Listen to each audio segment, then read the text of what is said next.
Muy bien, casi después de un mes, donde Samuel se había tomado unas vacaciones, pues después de un mes volvemos a retomar en esta mañana la serie de predicaciones que estamos teniendo en el libro de Primera de Samuel. Y en esta mañana vamos al capítulo 18, Primera de Samuel, capítulo 18. En este día, evidentemente de una manera muy resumida, vamos a ver 3 capítulos, capítulo 18, 19 y 20. ¿De acuerdo? Vamos a estar en estos capítulos, aunque en esta mañana solamente voy a leer, ahora comenzar con los primeros versículos del capítulo 18. Primera de Samuel, capítulo 18, versículo 1. Recordemos que lo último que habíamos visto es a un adolescente, a un jovencito llamado David, enfrentándose a un tiarrón de casi 3 metros de altura, llamado Goliat. Y después de que David venciera con una pequeña piedra a este gigantón, ocurrió lo siguiente. Capítulo 18. Dice que aconteció que cuando David acabó de hablar con Saúl, el alma de Jonatán es el hijo del rey Saúl, el alma de Jonatán quedó ligada con la de David, y lo amó Jonatán como a sí mismo. Aquel día Saúl tomó consigo a David y no lo dejó volver a su casa de su padre, a la casa de su padre. Hizo Jonatán un pacto con David porque lo amaba como a sí mismo. Se quitó Jonatán el manto que llevaba y se lo dio a David, así como otras ropas suyas, su espada, su arco y su cinturón. Y salía David a donde quiera que Saúl lo enviaba, y se portaba prudentemente. Entonces lo puso Saúl al frente de su gente de guerra, y era bien visto por todo el pueblo, y también por los siervos de Saúl. Yo os invito a que sigáis leyendo en casa el resto del capítulo y también capítulo 19 y 20. ¿De acuerdo? ¿Cómo te sentirías, querido hermano, hermana o amigo que estás aquí en esta mañana escuchándonos? ¿Cómo te sentirías si, estando en tu lugar de trabajo, llevas ya muchos años en esa empresa, incluso tu jefe en más de una ocasión te ha ascendido gracias a tu buen hacer, eres un buen empleado, una buena trabajadora? Y después de muchos años en esa empresa, viene tu jefe, un día se acerca a ti, viene acompañado de otra persona y te dice: dentro de un mes te voy a despedir. No vas a seguir trabajando aquí. Y esta persona que viene conmigo es la que te va a sustituir. Quiero, por favor, que le enseñes bien este negocio. Todo lo que tú has aprendido, transmíteselo a él. Aunque sea en un solo mes, ayúdale en todo lo que necesite, porque él va a ser el que ocupe tu lugar. ¡Wow! Quizás tú esperabas ese día cuando tu jefe se acercaba a que te iba a subir el salario, te iba a subir de categoría, pero no, te va a echar y va a poner a ese en tu lugar. Y a ese le tienes que enseñar tú, tratarle bien, mostrarle amor, cortesía, amabilidad. Pero, además de todo eso, imaginaros que resulta que tú vas a estar un mes con esa persona y mañana comienzas esa labor de enseñanza. Y durante este próximo mes resulta que ese que va a ocupar tu puesto, que te va a desplazar a ti, entre él y tú comenzáis una amistad.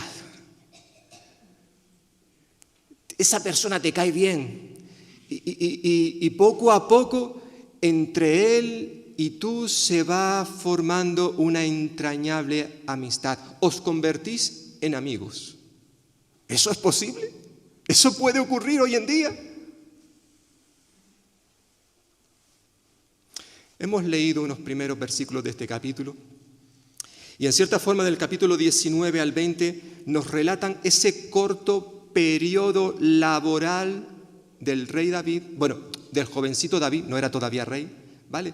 Ese periodo corto laboral en el palacio real. Su tiempo allí, podemos decir que fue de todo menos aburrido. David no se aburrió nunca en el palacio real. Sobre todo fue una época donde él pudo formar una hermosa y entrañable amistad con el hijo del rey Saúl. El hijo se llamaba Jonatán, hemos leído. Todos quizás hemos escuchado en más de una ocasión ese dicho que dice que quien tiene un amigo tiene un tesoro. Yo no sé si tú tienes un amigo o una amiga íntimo. Tú tienes una persona, y estoy diciendo amigo, ¿no? Porque hoy en día esa palabra se distorsiona bastante. Una vez le dije a alguien que estaba conectado a las redes sociales, tenía creo que era el Facebook, hace ya unos años, y le dije, ¿tú tienes muchos amigos? ¡Wow! Tengo montones de amigos. Tengo más de 3.000 amigos. ¡Wow! ¿Pero tú los conoces? Y dices, no los conozco. ¿Y son tus amigos? Dios te ha dado el privilegio de tener algún amigo, alguna amiga. Hay un libro que se llama Eclesiástico. No está en la Biblia, al menos en las nuestras, pero sí en la Biblia católica, donde hay ciertos libros que se han añadido ahí, conocidos como libros apócrifos. Y en el libro de Eclesiástico dice, encontrar un amigo fiel es como dar con un tesoro o como hallar refugio seguro. Un amigo fiel no tiene precio, su valor no se mide con dinero. En cierta forma, lo que ocurrió con Jonatán y David fue algo de esto precisamente que hemos mencionado ahora. ¿Qué estamos haciendo para conservar, para cuidar a nuestros amigos si el Señor nos ha dado algún amigo o alguna amiga? Hay al menos 3 cosas que me gustaría destacar de estos 3 capítulos, ¿verdad? Que están relacionados con la amistad. Esta predicación la he titulado Amigos para siempre. No sé si tú has tenido algún amigo que llevas con él o con ella desde hace años. Se ha mantenido esa amistad, a pesar de que a lo mejor te has casado, te has ido a otro país, a otro lugar, pero esa amistad ahí sigue estando. Ahí sigue estando. En cierta forma, este pasaje nos recuerda, entre otras cosas, que muchas veces la amistad que podemos tener con otra persona puede ser puesta a prueba, puede ser probada. Hemos leído que después de que David matara a Goliat, se fue a vivir con Saúl al palacio. Versículo 2. Se fue a vivir con Saúl al palacio. Sabéis que antes, hemos leído en los capítulos anteriores, David fue contratado como músico terapeuta para el rey. Él era pastor de ovejas, cuidaba las ovejas de su padre, pero muchas veces tenía que estar en el palacio para ayudar al rey en sus problemas mentales, podríamos decir. El joven David continuaba siendo un músico terapeuta. Nos dice el versículo 10. Pero ahora, una vez que él mata al gigante llamado Goliat, Saúl decide de que David no vuelva a su casa. No. Hablaría con los padres, oye, quiero que David se quede conmigo en el palacio. Yo quiero a este joven conmigo, este que mató al gigante, y que me pueda servir y también servir a Israel. Por tanto, coge a David y lo pone también al frente de su ejército. David estaba ahora mismo ya liderando, capitaneando a un ejército. Versículo 5. Y salía David a donde quiera que Saúl lo enviaba y se portaba prudentemente. Otras versiones dice que tenía éxito en todo lo que hacía. Entonces Saúl lo puso al frente de su gente de guerra y era bien visto por todo el pueblo y también por los siervos de Saúl. Es decir, pronto David comenzó a crecer en popularidad. Se convirtió en una persona famosa, en una celebridad. Era el héroe nacional. En aquel momento no había redes sociales, pero si las hubiese habido, David estaría en el top trading, no sé si se dice bien así, estaría en lo más alto. No es que él tuviera 3.000 amigos, 3.000 seguidores, no, lo petaría. Tendría un montón de gente detrás de él. La gente le aclamaba por las calles. No sé si le pedían autógrafo, pero la gente le aclamaba, vitoreaban su nombre, hasta el punto de que cuando él regresaba de las batallas, por lo visto hubieron algunos que se dedicaron a escribir, a componer canciones para honrar a David. Y luego las mujeres, que al parecer se volvían locas con David. Recordemos que David probablemente en este momento no alcanzaba los 20 años. Era un joven, y ya lo hemos visto anteriormente, era guapo, físicamente era atractivo. Es por eso que cuando David empezó a liderar a los ejércitos, tuvo muchos fans, admiradoras, seguidoras en femenino. Versículos 6 y 7. Aconteció que cuando volvían, después de haber matado al filisteo, y esto se entiende como que ya había habido otras guerras donde David había estado participando, dice que salieron las mujeres de todas las ciudades de Israel a recibir al rey Saúl, cantando y bailando con panderos. Mira, esto era, creo que pertenecían a Jotacún, Dice que bailaban, danzaban con panderos, con alegría, con instrumentos de música, y mientras bailaban las mujeres cantaban diciendo: Saúl hirió a sus 1000 y David a sus 10.000. Tremendo, tremendo. Ya se componían canciones donde David era el protagonista. Pero claro, cuando las mujeres empezaron a cantar, a alabar, a elogiar, a exaltar la persona de David, ¿qué sucedió? Bueno, que esto no le hizo ninguna gracia al rey Saúl y comenzó a mirar con malos ojos a David. Empezó a llenarse de un celo enfermizo. Versículos 8 y 9. Saúl se enojó mucho y le desagradaron estas palabras, estos cánticos. Pues decía: a David le dan 10.000 y a mí 1.000. ¿No le faltaba más a este chico ponerse en el reino, quitarme el puesto? Es lo que básicamente está diciendo. Y dice versículo 9 que desde aquel día Saúl no miró con buenos ojos a David.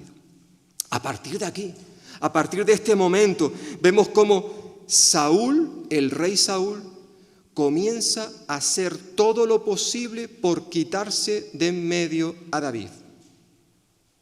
Liquidarlo, dicho con otras palabras. Primero, le intenta matar él mismo. Versículo 10 y 11.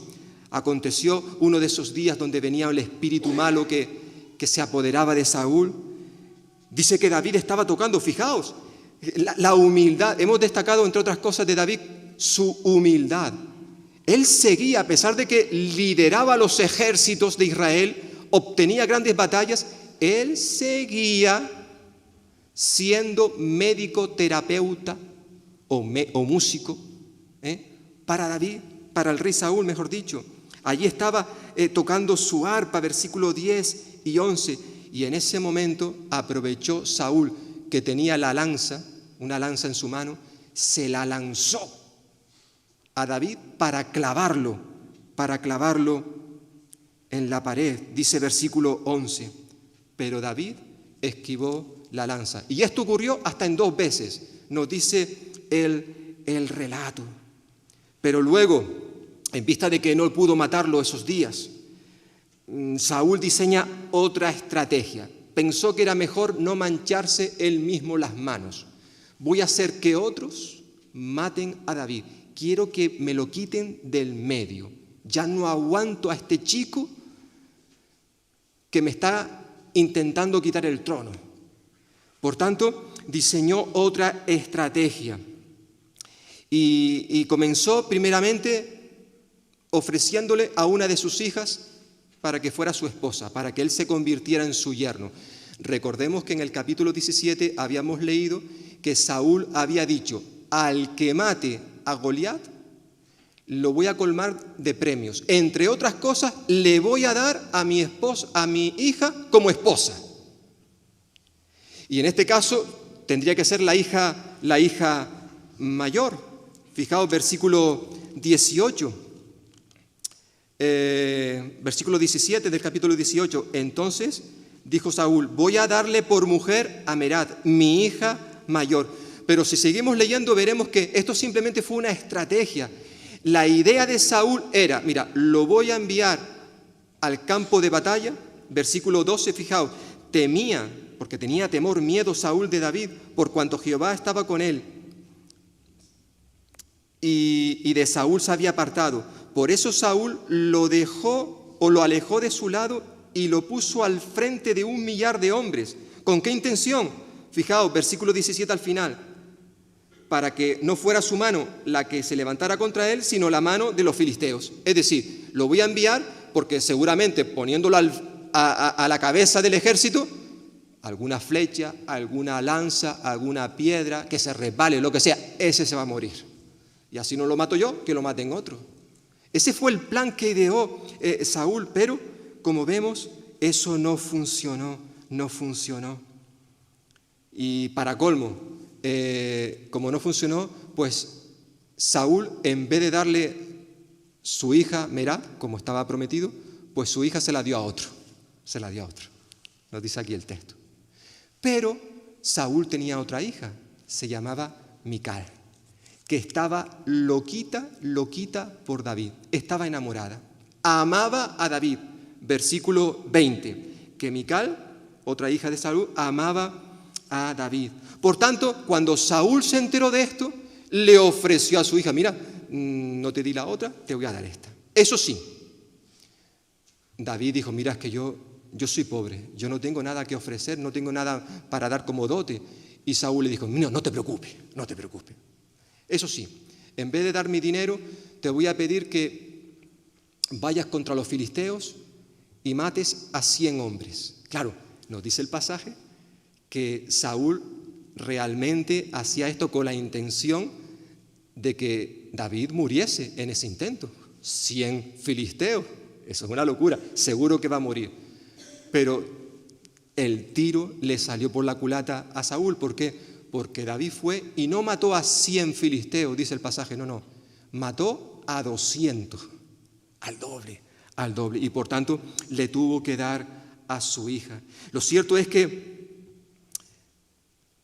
David, a pesar de que Saúl estaba haciendo todo lo posible para quitarlo de en medio, por otro lado, David tenía a Jonatán y a Mical, que eran hermanos, hijos de Saúl.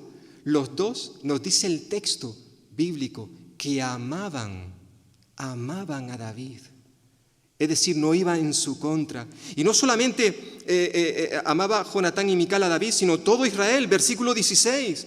E incluso los siervos de Saúl, aquellos que estaban aconsejando a Saúl, hasta estos apreciaban a David. Él iba adquiriendo cada vez más y más fama. Versículo 30, al final del capítulo. Salían en campaña los príncipes de los filisteos, y cada vez que salían, David tenía más éxito que todos los siervos de Saúl, por lo cual su nombre se hizo muy famoso. Luego en el capítulo 19 vemos que Saúl, al ser consciente de que sus artimañas diplomáticas no habían funcionado para quitarse del medio a David, ahora sí, capítulo 19, de forma clara y abierta, le dice a todo su equipo de colaboradores, incluidos sus hijos, a David hay que matarlo, hay que quitarlo del medio. Versículo 1, habló Saúl a Jonatán, su hijo, y a todos sus siervos para que mataran a David. Ya nada de esconderse. Ahora de manera clara y abierta, Saúl presenta cuáles son sus intenciones. Y en este capítulo y en los próximos vemos cómo se narran los constantes peligros a los que David tuvo que hacer frente. En cierta forma, la vida de David iba a estar colgada de un hilo muy, muy, muy fino. Hasta el punto que luego en el capítulo 20, él reconoce y manifiesta cuando se encuentra con Jonatán, le dice capítulo 20, versículo 3 al final, le dice David a Jonatán: vive Jehová y vive tu alma, que apenas estoy a un paso de la muerte. Es decir, David está reconociendo que en cualquier momento él puede morir. Estoy a un paso de la muerte. Dicho sea de paso, en cierta forma, esto que está diciendo aquí David es para todos nosotros, aunque no seamos conscientes, porque no pensamos en esto. Pero tú y yo, querido hermano, hermana y amigo que estás aquí en esta mañana o que nos puedas ver más adelante a través de internet, cada uno de nosotros, ¿sí? Cada uno de nosotros está a un paso de la muerte. Tú y yo hoy nos podemos morir. No, si yo no estoy enfermo, bueno, no estás enfermo, pero puedes tener otra cosa. Puedes tener un accidente de tráfico, por ejemplo. Y esto nos puede suceder a todos los que estamos aquí. En cualquier momento podemos morirnos. Ya, pero yo soy muy joven. Da igual que seas muy joven. Todos nosotros estamos a un paso de la muerte. Había una película ya hace unos años del famoso director Alfred Hitchcock que se titulaba Con la muerte en los talones. En cierta forma, estos años de la vida de David, esto es lo que él experimentaba continuamente. La muerte le estaba persiguiendo. Para el rey Saúl, David tenía que morir, sí o sí. Esto es lo único que ocupaba la mente del rey. Por tanto, da la orden de manera clara, abierta.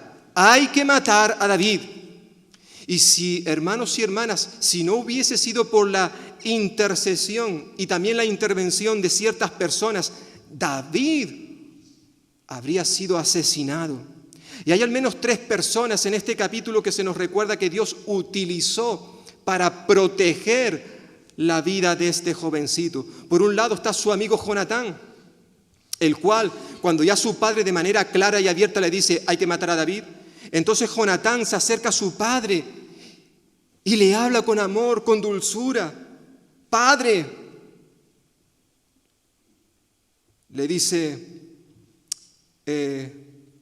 Jonatán a su padre, Saúl, versículo 4. No peque el rey contra su siervo David, porque ningún pecado ha cometido contra ti. Al contrario, sus obras han sido muy beneficiosas para ti, pues él puso su vida en peligro para matar al filisteo y Jehová le dio una gran victoria a todo Israel. Tú lo vistes, papá, y te alegraste. ¿Por qué pues vas a pecar contra sangre inocente matando a David sin causa? Papá, no hagas eso. Qué bueno, ¿verdad? Cuando hay hijos que son conscientes de que su padre o su madre no están haciendo las cosas bien y con amor aconsejan a sus padres. A veces es al revés, evidentemente, padres que aconsejan a sus hijos. A pesar de que no estén de acuerdo con lo que están haciendo o planificando, muestran su amor para con ellos. Jonatán intercedió por David. Dios lo utilizó para preservar la vida de este joven. Y Saúl, versículos 6 al 7, consideró las palabras de su hijo. Qué bueno, ¿verdad? Padres y madres, a veces escuchar también los consejos de nuestros hijos. Y Saúl dijo, ¿sabes qué, hijo mío? No voy a matar a David. Me voy a comprometer a no atentar contra su vida. Versículos 6 al 7. Pero tristemente, David fue recibido nuevamente en el palacio. Hubo otras batallas con los filisteos. David salió a la guerra, volvió a venir con su ejército victorioso. Evidentemente y seguramente la gente seguía aclamándole, y Saúl se le volvieron nuevamente a cruzar los cables y decidió romper su juramento e intentar nuevamente matar a David. Versículos 8 y 10. A pesar de que David en este momento estaba tocando el arpa, ¿recordáis? Cuando David tocaba el arpa, la música, el espíritu malo se iba de Saúl. Pero como dijimos en su momento, hermanos y hermanas, aunque esa fue una sabia decisión, ¿qué vamos a hacer con Saúl? ¿Cómo le vamos a ayudar? Alguien dijo, busquemos a un músico para que alivie su dolor cuando le pase todo esto. Estaba bien, pero esa no era la solución. La solución era que Saúl tenía que arrepentirse de sus pecados, pedir perdón, volverse al Señor. Y como él no había hecho esto, llegó un momento en que la música ya no valía para nada. No valía para nada. Por eso nuevamente intenta matar a David. Pero gracias a la providencia del Señor, David esquivó la lanza de Saúl y pudo huir. Muy probablemente, hermanos y hermanas, situaciones como estas fueron las que llevaron a David a componer algunos de sus salmos, donde él describía a Dios como el que libra su alma de la muerte, Salmo 33 o Salmo 56. En muchos de sus salmos él hablaba del Señor como su roca, como su amparo, como su fortaleza, Salmo 18 o Salmo 31 o Salmo 71. Situaciones como esta fue la que llevó a David a componer dichos salmos. Pero no solamente el Señor protegió la vida de David gracias a su amigo Jonatán, versículos 4 al 7. Luego también Dios utilizó a su esposa, Mical, para protegerle, versículos 11 al 17. David escapa del palacio y se refugia en su casa. Pero Saúl, cuando se entera que David está en su casa, envía a hombres para sacarlo de allí y matarlo. Pero su esposa se entera, versículos 11 al 17, y le dice, escápate, huye, y lo descuelga por una ventana. Dios utilizó a su esposa para librarle de los enemigos que acechaban su propia casa. Y fue precisamente en este episodio de su vida cuando David más tarde escribiría el Salmo 59. Fijaos si me acompañáis al Salmo 59, porque allí se nos dice, al encabezar el Salmo 59, donde el salmista, el rey, expresa su confianza firme en el Señor en medio de los peligros por los que estaba pasando. Dice el Salmo 51, al principio hay un título que encabeza que dice que ese salmo es una oración pidiendo ser librado de los enemigos, y luego dice, al músico principal, sobre no destruyas, un mictán, es decir, un poema, probablemente porque es una palabra difícil de interpretar, mictán, un poema de David, cuando envió Saúl y vigilaron la casa para matarlo. Es interesante observar cómo a veces, gracias a las situaciones dolorosas, terribles por las cuales tuvo que pasar David, que gracias a esas situaciones hoy podemos tener muchos de sus salmos, que tanto consuelo han traído a los creyentes a lo largo de los años. La vida de David, hermano y hermana, nos recuerda que es en las pruebas, en las tribulaciones, en los momentos de sufrimiento, donde aprendemos a depender del Señor. Que las pruebas tienen un propósito en nuestra vida. David quizás en ese momento, cuando su esposa lo descolgaba por la ventana, quizás asustado, con miedo, con temor, vienen a por mí, me escapé de una lanza en el palacio, pero ahora no escapo. Pero Dios utilizó a su esposa para protegerle. Luego él escribió este precioso salmo. Como decía el apóstol Pablo en su carta a los Romanos, porque sabemos que el sufrimiento produce paciencia. La paciencia produce entereza de carácter. la entereza de carácter, esperanza. Es decir, el apóstol Pablo reconoce que cuando tú y yo nos sometemos al Señor, a pesar de que a veces no entendemos por qué Dios permite el sufrimiento en nuestras vidas, pero cuando nosotros nos sometemos a Él, en vez de rebotarnos, enfadarnos, no, aceptamos lo que Él nos envía. Su palabra nos dice que esas cosas producen en nosotros un bien, producen un bien. No lo entendemos, no es fácil. También Santiago, cuando escribió su carta, lo dijo: hermanos, tened por sumo gozo, alegría, cuando os halléis en diversas pruebas, sabiendo que la prueba de vuestra fe produce, esa palabra es clave, produce. Cuando tú y yo, a pesar de que no entendamos, Señor, ¿por qué estás permitiendo esto en mi vida? ¿Por qué? Aunque yo no lo entienda, cuando yo me someto al Señor, me agarro a Él, confío en Él va a hacer que esas pruebas produzcan en nosotros cosas buenas para nuestra vida. Todo esto que le pasó a David le permitió escribir muchos de sus salmos, y hoy la iglesia está enriquecida, bendecida gracias al sufrimiento de David, que le llevó a escribir esos salmos. Y eso sigue ocurriendo en el día de hoy. Lo cierto es que el Señor tiene un propósito también en tu sufrimiento, en mi sufrimiento. El Señor protegió a David primeramente gracias a Jonatán, luego gracias a su esposa Mical, pero también versículos 18 al 24, gracias al profeta Samuel.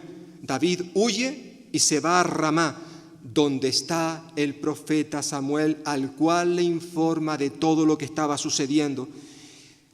Y allí siente protección. Lo que pasa, nos dice el texto, que cuando Saúl se entera de que David estaba con Samuel, envía a un grupo de soldados para que lo pillaran y lo mataran. Envía un primer grupo. Y ese primer grupo, cuando llegan a Ramá, donde estaba el profeta Samuel, resulta que este primer grupo de soldados que venían con la intención de matar a David, empiezan a profetizar. El Espíritu Santo cae sobre ellos y empiezan a hablar en el nombre del Señor. Saúl, mira la luz, este primer grupo no viene, voy a enviar a otro segundo grupo. Envía a otro segundo grupo, que cuando llegan también a donde está Samuel, el Espíritu Santo cae sobre ellos y empiezan a profetizar y no regresan. Saúl está preocupado que no viene el segundo grupo. Envía un tercer grupo, sucede lo mismo. Y al final Saúl dice: voy a ir yo y voy a pillar a este hombre y lo voy a matar.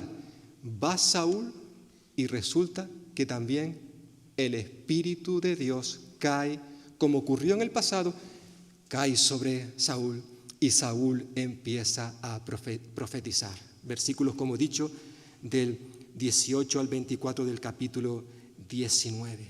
Tremendo, ¿verdad? Tremendo.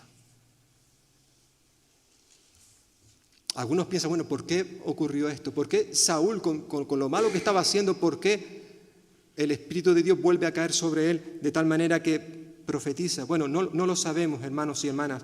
Probablemente lo que estaba haciendo Dios con Saúl era darle una nueva oportunidad para que se arrepintiera de sus pecados, para que se volviera al Señor. Pero al parecer, como bien sabemos, Saúl no lo hizo. Algo parecido sucedió unos cuantos años más tarde, en el Nuevo Testamento, cuando otro Saúl, que conocemos como Saulo, también iba dispuesto a apresar, a coger a los cristianos para llevarlos a la cárcel y para que los mataran. Y ese Saulo de Tarso, cuando iba de camino a un lugar llamado Damasco, también tuvo un encuentro en esta ocasión con Jesús, el cual transformó su vida, lo cambió.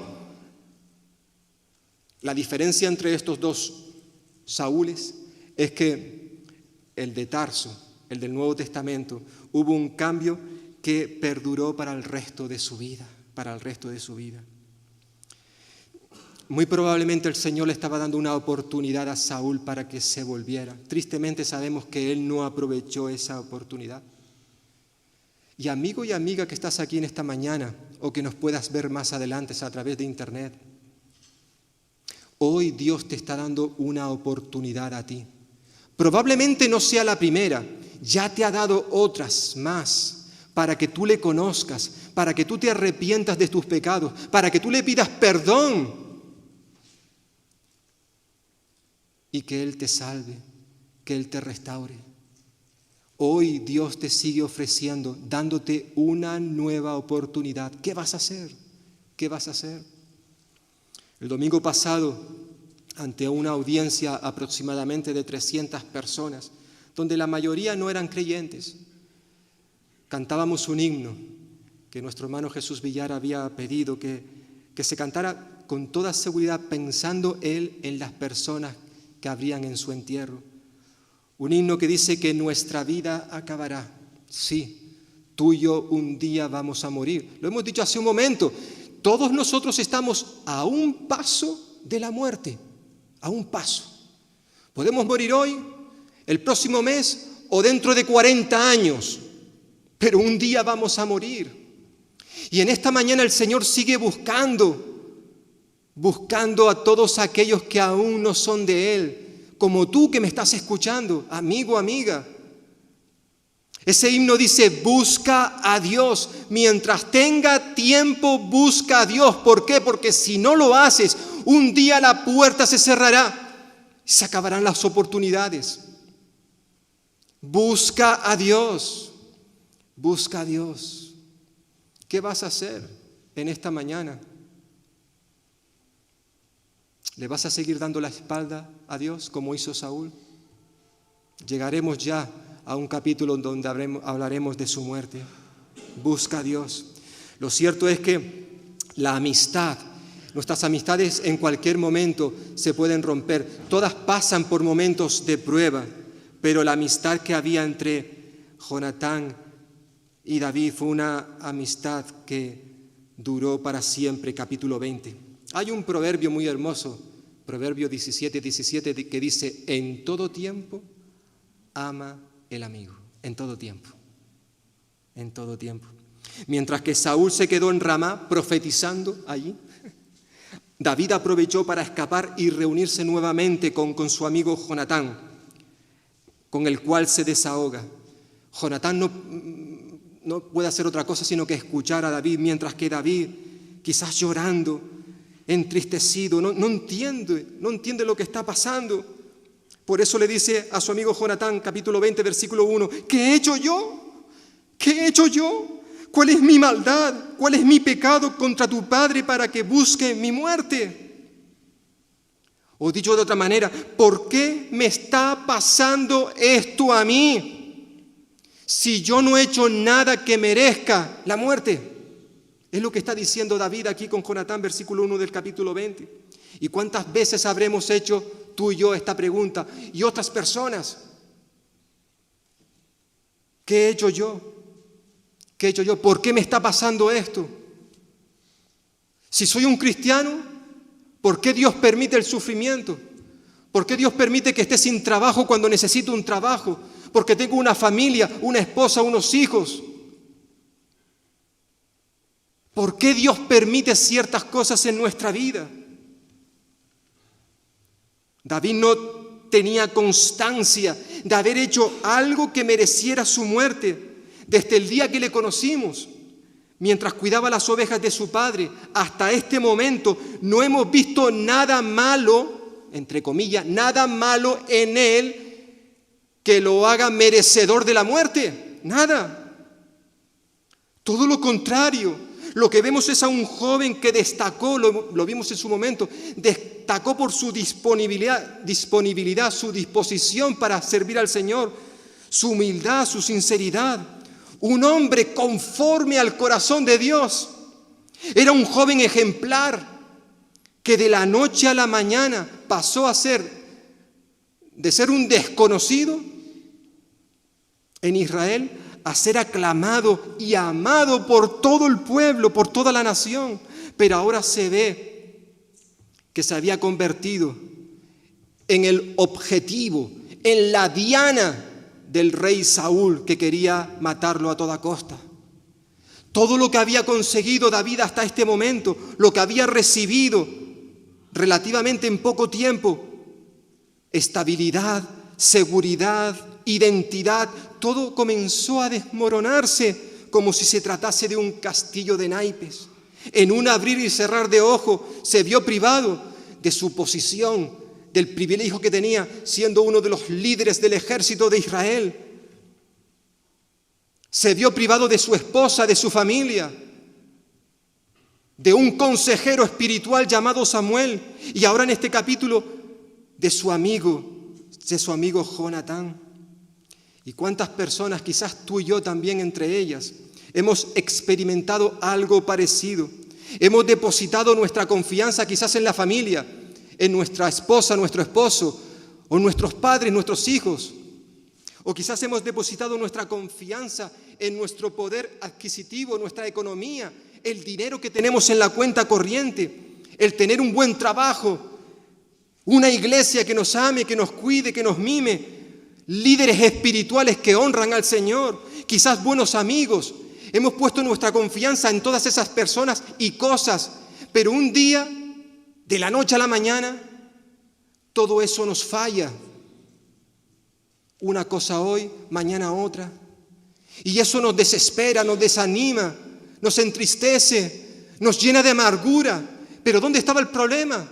El problema es que en vez de haber puesto nuestra confianza en el Señor, la pusimos en todas esas cosas, en esas personas de carne y hueso como tú y como yo, que un día nos fallan, como también tú y yo fallamos a otros.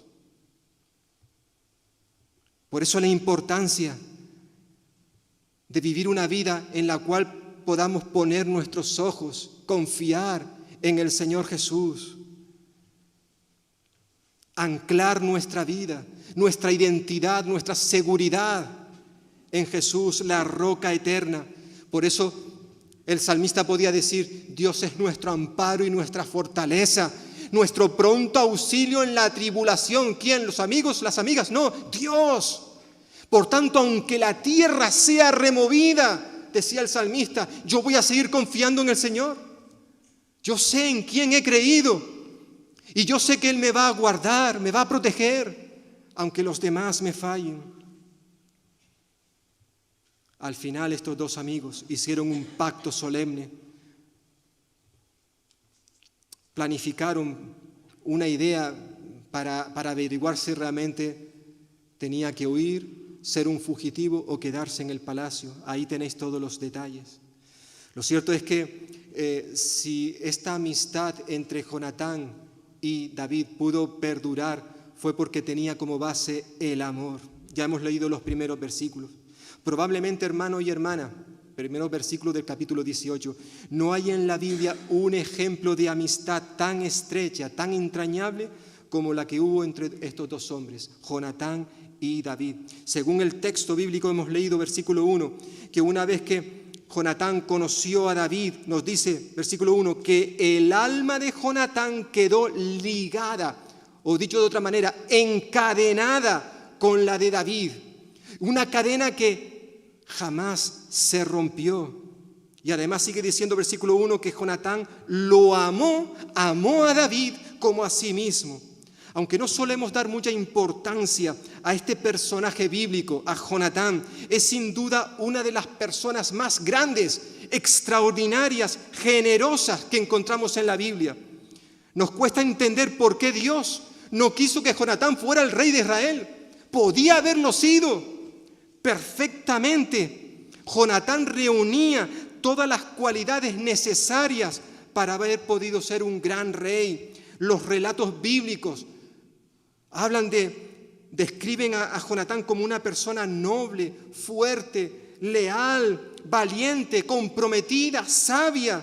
Él mismo era un héroe nacional. Lo vimos en el capítulo 14 cuando venció a los filisteos. Era un hombre en el cual no había mezquindad, envidia, celos. Podía haber asumido perfectamente el reino de Israel, pero no fue así. ¿Por qué? No lo sabemos. Dios tenía otros planes para él, para la nación de Israel, para David. Asimismo, Jonatán era probablemente la persona que más razones tenía para matar a David. Sí, porque él era el heredero natural para asumir la responsabilidad del reino. Más que nadie, David era una amenaza para Jonatán. Él podía haber visto a David como su enemigo número uno, pero no, fue todo lo contrario. David se convirtió en el mejor amigo que él podía tener. No había otra persona en ese mundo, en aquel tiempo, no había ninguna persona que amara más a David que Jonatán. Pero ese amor era recíproco. David también amaba a Jonatán. Cuando lleguemos al segundo libro de Samuel y se nos hable de la muerte de Jonatán, se nos dirá que David, llorando con un corazón quebrantado por la muerte de su amigo, él declaró que el amor de Jonatán era más maravilloso que el amor de las mujeres. ¡Wow! Tremendo. Esta relación de amistad que tuvo Jonatán con David es probablemente uno de los relatos bíblicos que más discusiones ha generado a lo largo del tiempo. Porque muchos han llegado a la conclusión que detrás de esa relación de amistad había más bien una relación homosexual. Son muchos los que han dicho con el tiempo que realmente aquí hay base bíblica para apoyar la homosexualidad. Hay gente que dice eso, tristemente. Cuando leen todos estos relatos que estamos mencionando, tristemente hoy en día hay personas que no pueden creer que exista la posibilidad de que entre dos personas del mismo sexo pueda existir una verdadera y genuina amistad que no esté cimentada en el sexo. Hay gente que le cuesta creer eso, que no es posible. Esta historia bíblica de amor genuino, por tanto, no sirve como algunos sostienen como base bíblica para apoyar la homosexualidad, algo que Dios condena, prohíbe en su palabra. Esto como cualquier otra cosa, o sea, el sexo usado fuera del matrimonio, sea relaciones heterosexuales, homosexuales, bisexuales, pon el nombre que quieras, cualquier cosa que se practique fuera del matrimonio está condenado por Dios. La Biblia no alienta esto, no anima que practiquemos esto. Los que piensan de esa manera es evidente que no conocen lo que enseña la Biblia acerca de lo que significa el amor. El amor que sentían estos dos amigos el uno por el otro es un ejemplo más que encontramos en la Biblia de lo que es el amor divino, el amor que Cristo quiere ver entre sus seguidores. Por eso, poco antes de ser colgado en una cruz, la noche en que fue entregado, el Señor Jesús dijo a sus discípulos y nos dice a nosotros en el día de hoy: un mandamiento nuevo os doy, que os améis los unos a los otros, como yo os he amado. Así también que os améis los unos a los otros.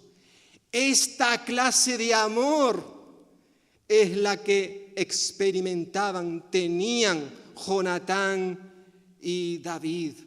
Era tal el amor que tenía el uno para con el otro. Concretamente Jonatán, nos dice el pasaje, versículo 3 del capítulo 18, que lo amaba, se repite nuevamente, lo amaba como a sí mismo.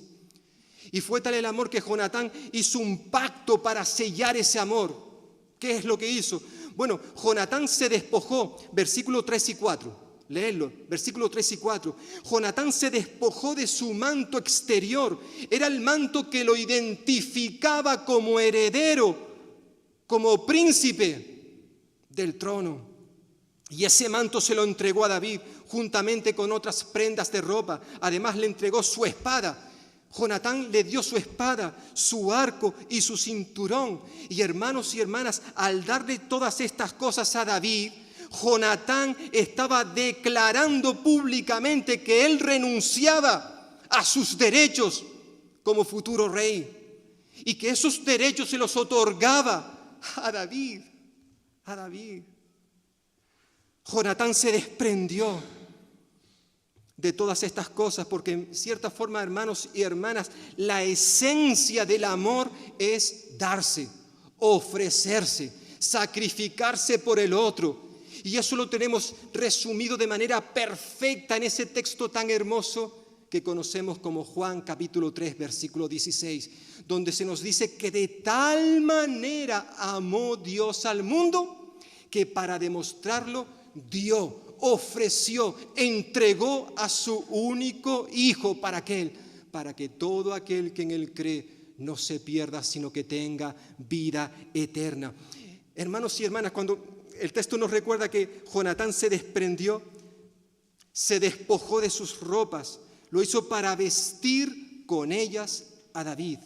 Él, hemos dicho que renunció a sus derechos, no tuvo ningún reparo en sacrificarse por amor al otro.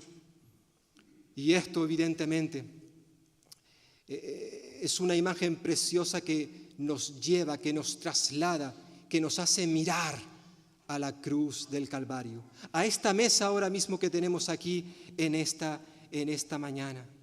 Nuestro Señor Jesús ha mostrado de tal manera su amor por nosotros que Él también se despojó, se desvistió de su ropa de justicia, se despojó para vestirnos a nosotros.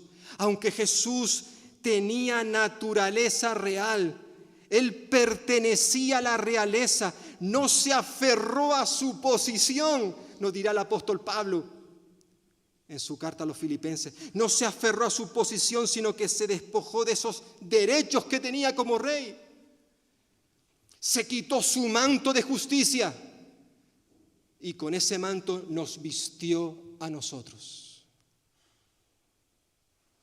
Pero no ocurrió lo mismo que sucedió con Jonatán y David, porque Jonatán se quitó su ropa y se la dio a David. Pero no cogió la ropa de David y se la puso él, no. Pero Jesucristo sí hizo eso. Él se quitó su ropa, sus vestidos de justicia, nos vistió a nosotros con esa ropa y luego cogió nuestras injusticias, nuestra ropa inmunda y se la puso Él. Por amor a ti y por amor a mí. Qué hermoso, ¿verdad? Lo que hizo el Señor Jesús, el cual luego también, esa misma noche en que fue entregado, le dijo a sus discípulos: yo soy vuestro amigo. Yo soy vuestro amigo. Capítulo 15 de Juan. Este es mi mandamiento, que os améis unos a otros, como yo os he amado. Nadie tiene mayor amor que este, que uno ponga su vida por sus amigos. Vosotros sois mis amigos si hacéis lo que yo os mando. Jesús es nuestro amigo, hermano y hermana, si le hemos conocido de manera personal como nuestro Señor y Salvador. Y ese amigo iba a morir en una cruz por nosotros. Y ahora lo vamos a recordar. Pero hay otros aquí que en esta mañana no tienen a Jesús como su amigo, pero Él quiere ser tu amigo. Él quiere ser tu amigo. A todos aquellos que estáis aquí en esta hora, que aún no le tenéis como Señor y Salvador, Jesús te invita en esta hora a acercarte a Él. Él te ama como nadie te ha amado nunca. Y Dios quiere que también como creyentes nos amemos los unos a los otros, con un amor genuino, limpio, sincero. ¿Qué vamos a hacer? ¿Qué vamos a hacer? No sé si tienes muchos amigos en tu vida, pero Jesús quiere ser nuestro amigo y Él lo quiere ser para siempre, para siempre. Pues que Él bendiga su palabra en esta hora y que esta palabra realmente pueda traer transformación a nuestras vidas.